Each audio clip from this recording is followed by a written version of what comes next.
کلام مقدس نئے عہد میں سے مقدس لوکا رسول کی انجیل اس کا 6واں باب۔ سبت کے بارے میں سوال۔ پھر سبت کے دن یوں ہوا کہ وہ کھیتوں میں ہو کر جا رہا تھا اور اس کے شاگرد بالیں توڑ توڑ کر اور ہاتھوں سے مل مل کر کھاتے جاتے تھے، اور فریسیوں میں سے بعض کہنے لگے، تم وہ کام کیوں کرتے ہو جو سبت کے دن کرنا روا نہیں؟ یسوع نے جواب میں ان سے کہا، کیا تم نے یہ بھی نہیں پڑھا کہ جب داؤد اور اس کے ساتھی بھوکے تھے تو اس نے کیا کیا؟ وہ کیوں کر خدا کے گھر میں گیا اور نظر کی روٹیاں لے کر کھائیں، جن کو کھانا کاہنوں کے سوا اور کسی کو روا نہیں، اور اپنے ساتھیوں کو بھی دیں۔ پھر اس نے ان سے کہا کہ ابن آدم سبت کا مالک ہے، سوکھے ہاتھ والا آدمی۔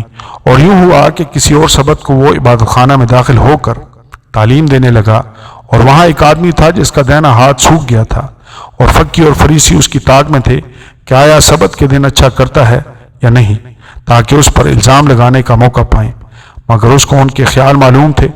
پس اس نے اس آدمی سے جس کا ہاتھ سوکھا تھا کہا، اٹھ اور بیچ میں کھڑا ہو۔ وہ اٹھ کھڑا ہوا۔ یسوع نے ان سے کہا، میں تم سے یہ پوچھتا ہوں کہ آیا سبت کے دن نیکی کرنا روا ہے یا بدی کرنا، جان بچانا یا ہلاک کرنا؟ اور ان سب پر نظر کر کے اس سے کہا، اپنا ہاتھ بڑھا۔ اس نے بڑھایا اور اس کا ہاتھ درست ہو گیا۔ وہ آپے سے باہر ہو کر ایک دوسرے سے کہنے لگے کہ ہم یسوع کے ساتھ کیا کریں؟ یسوع 12 رسول چنتا ہے۔ اور ان دنوں میں ایسا ہوا کہ وہ پہاڑ پر دعا کرنے کو نکلا اور خدا سے دعا کرنے میں ساری رات گزاری۔ جب دن ہوا تو اس نے اپنے شاگردوں کو پاس بلا کر ان میں سے 12 چن لیے اور ان کو رسول کا لقب دیا، یعنی شمعون جس کا نام اس نے پترس بھی رکھا، اور اس کا بھائی اندریاس اور یعقوب اور یوحنا اور فلپس اور برتلمائی اور متی اور توما اور حلفئی کا بیٹا یعقوب اور شمعون جو زیلتوس کہلاتا تھا، اور یعقوب کا بیٹا یہودا اور یہودا اسکریوتی جو اس کا پکڑوانے والا ہوا۔ یسوع تعلیم دیتا اور شفا دیتا ہے، اور وہ ان کے ساتھ اتر کر ہموار جگہ پر کھڑا ہوا، اور اس کے شاگردوں کی بڑی جماعت اور لوگوں کی بڑی بھیڑ وہاں تھی، جو سارے یہودیہ اور یروشلم اور سور اور سیدا کے بحری کنارے سے اس کی سننے اور اپنی بیماریوں سے شفا پانے کے لیے اس کے پاس آئی تھی۔ اور جو ناپاک روحوں سے دکھ پاتے تھے وہ اچھے کیے گئے، اور سب لوگ اسے چھونے کی کوشش کرتے تھے کیونکہ قوت اس سے نکلتی اور سب کو شفا بخشتی تھی۔ مبارک حالی اور ضمو حالی۔ پھر اس نے اپنے شاگردوں کی طرف نظر کر کے کہا، مبارک ہو تم جو غریب ہو، کیونکہ خدا کی بادشاہی تمہاری ہے۔ مبارک ہو تم جو اب بھوکے ہو، کیونکہ آسودہ ہوگے۔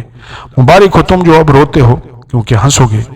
جب ابن آدم کے سبب سے لوگ تم سے عداوت رکھیں گے اور تمہیں خارج کر دیں گے اور لعن طعن کریں گے اور تمہارا نام برا جان کر کاٹ دیں گے تو تم مبارک ہوگے۔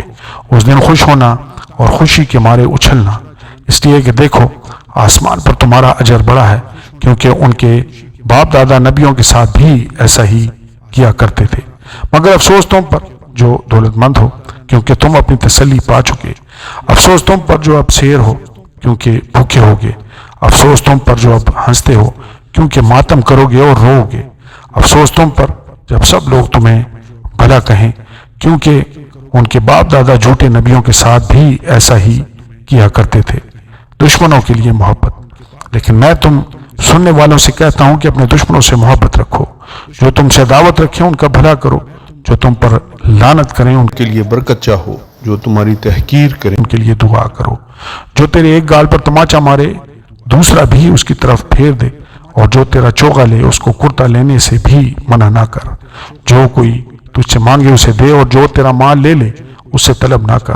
اور جیسا تم چاہتے ہو کہ لوگ تمہارے ساتھ کریں، تم بھی ان کے ساتھ ویسا ہی کرو۔ اگر تم اپنے محبت رکھنے والوں ہی سے محبت رکھو تو تمہارا کیا احسان ہے، کیونکہ گناہ گار بھی اپنے محبت رکھنے والوں سے محبت رکھتے ہیں۔ اور اگر تم انہی کا بھلا کرو جو تمہارا بھلا کریں تو تمہارا کیا احسان ہے، کیونکہ گناہ گار بھی ایسا ہی کرتے ہیں۔ اور اگر تم انہی کو قرض دو جن سے وصول ہونے کی امید رکھتے ہو تو تمہارا کیا احسان ہے، گناہ گار بھی گناہ گاروں کو قرض دیتے تاکہ پورا وصول کر لیں۔ مگر تم اپنے دشمنوں سے محبت رکھو اور بھلا کرو، اور بغیر نا امید ہوئے قرض دو تو تمہارا اجر بڑا ہوگا، اور تم خدا تعالیٰ کے بیٹے ٹھہرو گے، کیونکہ وہ ناشکروں اور بدوں پر بھی مہربان ہے۔ جیسا تمہارا باپ رحیم ہے تم بھی رحم دل ہو۔ ایب جوئی نہ کرو، تمہاری بھی ایب جوئی نہ کی جائے گی۔ مجرم نہ ٹھہراؤ تم بھی مجرم نہ ٹھہرائے جاؤ گے، خلاصی دو تم بھی خلاصی پاؤ گے، دیا کرو تمہیں بھی دیا جائے گا۔ اچھا پیمانہ داب داب کر اور ہلا ہلا کر اور لبریز کر کے تمہارے پلے میں ڈالیں گے، کیونکہ جس پیمانے سے تم ناپتے ہو اسی سے تمہارے لیے ناپا جائے گا۔ اور اس نے ان سے ایک تمثیل بھی کہی کہ کیا اندھے کو اندھا راہ دکھا سکتا ہے؟ کیا دونوں گڑھے میں نہ گریں گے؟ شاگرد اپنے استاد سے بڑا نہیں، بلکہ ہر ایک جب کامل ہوا تو اپنے استاد جیسا ہوگا۔ تو کیوں اپنے بھائی کی آنکھ کے تنکے کو دیکھتا ہے اور اپنی آنکھ کے شتیر پر غور نہیں کرتا؟ اور جب تو اپنی آنکھ کے شتیر کو نہیں دیکھتا تو اپنے بھائی سے کیوں کر کہہ سکتا ہے کہ بھائی لا اس تنکے کو جو تیرے ہاتھ جو تیری آنکھ میں ہے نکال دوں؟ اے ریاکار، پہلے اپنی آنکھ میں سے تو شتیر نکال، پھر اس تنکے کو جو تیرے بھائی کی آنکھ میں ہے اچھی طرح دیکھ کر نکال سکے گا۔ درخت اور اس کا پھل، کیونکہ کوئی اچھا درخت نہیں جو برا پھل لائے، اور نہ کوئی برا درخت ہے جو اچھا پھل لائے۔ ہر درخت اپنے پھل سے پہچانا جاتا ہے، کیونکہ جھاڑیوں سے انجیر نہیں توڑتے اور نہ جڑبیری سے انگور۔ اچھا آدمی اپنے دل کے اچھے خزانے سے اچھی چیزیں نکالتا ہے، اور برا آدمی برے خزانہ سے بری چیزیں نکالتا ہے، کیونکہ جو دل میں بھرا ہے وہی اس کے منہ پر آتا ہے۔ دو گھر بنانے والے، جب تم میرے کہنے پر عمل نہیں کرتے تو کیوں مجھے خداوند خداوند کہتے ہو؟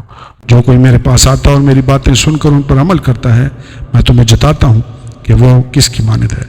وہ اس آدمی کی مانند ہے جس نے گھر بناتے وقت زمین پر گہری کھود کر چٹان پر بنیاد ڈالی۔ جب طوفان آیا اور سیلاب اس گھر سے ٹکرایا تو اسے ہلا نہ سکا، کیونکہ وہ مضبوط بنا ہوا تھا۔ لیکن جو سن کر عمل میں نہیں لاتا وہ اس آدمی کی مانند ہے جس نے زمین پر گھر کو بے بنیاد بنایا۔ جب سیلاب اس پر زور سے آیا تو وہ فی الفور گر پڑا اور وہ گھر بالکل برباد ہوا۔ آمین۔